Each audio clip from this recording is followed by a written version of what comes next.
Hello, my name is Michael and we continue with a blog about Mosdoku. This is episode number 3, puzzle size 4x4 difficulty 2 with operators. Here we can notice as its difficulties increasing, we do have new thing that we didn't see before is that we have regions that are more than in one row or one column. For example, if we talk about region A1, it doesn't lay in one row, it's in two different rows, it's row 1 and row 2, and it also not in one column because it has cells from column A and column B. Such thing make a puzzle more difficult, but gets new interesting techniques how to solve it. So we'll start with technique that we already seen before. Very easy technique is that cell D1 already has number, only one number, no operator, so there's nothing to talk about because it's quite simple. So um, that's just number one, and that's it about simple stuff. Talk about more difficult stuff. Let's have some new notation that I came up with. Let's talk about region C1. We will need to be able to distinguish from region C1 and just cell C1. So I came up with notation surrounded with minuses, and that's a way to distinguish C1 from corresponding cell. And region C1, as we know, its value is 3, and operator is minus, means that the two numbers, one minus another, is 3. The only way for two numbers from 1 to 4 to this to happen is that if one number is 1 and another number is 4. So we know that the notation shows that this region C1 has two numbers 1 and 4, but we don't know in which order yet. However, if we look now in a cell C1 as a part of region C1, but we know it has 1 or 4, but it cannot be 1 because 1 is already occupied in this row, so that's necessarily 4. And corresponding cell C2 is definitely number 1. So now we know that in row 1 we have one number 1 and one number 4, and the two other number left are number 2 and 3.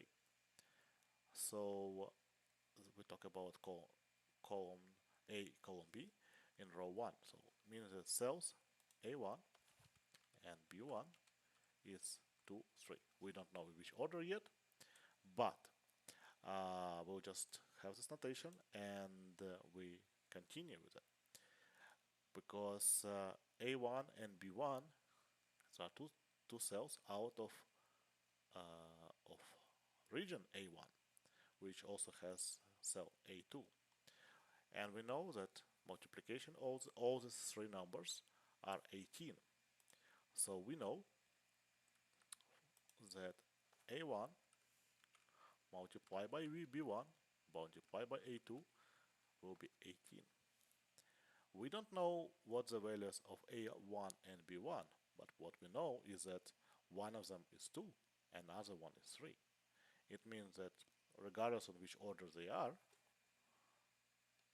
we know for sure that A1 multiplied by B1 is always, or in different order, but it's still 6.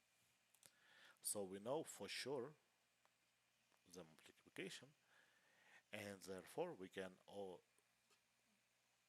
notice that A2 is necessarily 3, because A1 by B1 is 6, multiplied by something is 18, so that's definitely 3.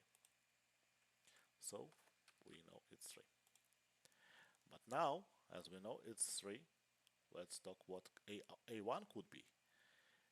From one side we know that A1 is 2 or 3, but for the other side, we know that it can be 3 because it's already used in this column. That means that this is definitely 2, and this is definitely 3. Okay, let's look further. Let's have the same idea about column A. We have numbers left 1 and 4. That means that A3 and A4, it's 1 or 4 in some order, which we don't know yet, but their multiplication is definitely 4. And as the multiplication of all three numbers are 16, it means that the other number that is left is definitely 4. And as this number 4, B4 is 4, it means that A4 cannot be 4, that then it's only 1, and A3 is 4. Okay, that's another thing that we came up with, and let's continue. Let's talk about region D2.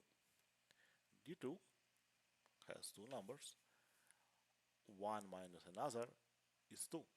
So how can we make 2 out of difference of two numbers? Well, technically 2 can be 4 minus 2 or 3 minus 1. However, 1 is already used in this column, so second case is not really applicable to us. So we know for sure that our region D2 is definitely 2 or 4. It can be 1, 3 because 1 is already used. But this means that in this column we already know we have number 1. We know 2 and 4 in some order, which we don't know in which one. But it means that the only number left for cell D4 would be number 3. And for the only number left for C4 in this row will be number 2.